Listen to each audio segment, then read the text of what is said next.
Welcome to Burlap Teachers. Enjoy the video. In this video, I will show how to remove VW Beetle windows.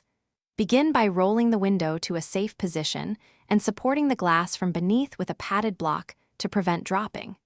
Remove door panel fasteners carefully and label screws as you go for correct reassembly. Keep small parts organized in a tray and avoid stretching clips to preserve door trim integrity while you work. Start by locating all visible screws around the door handle, armrest, and lower edge, then remove them in an orderly sequence. Use a trim tool to release the retaining clips with steady pressure to avoid breakage.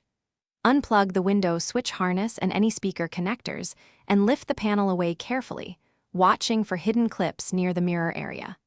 Place the panel face down on a padded surface to protect its finish.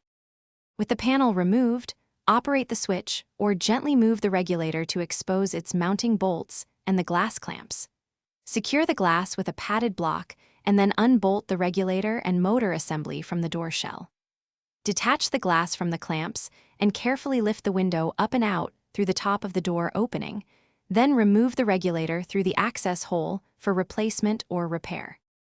Thanks for watching. Consider subscribing if this video helped you.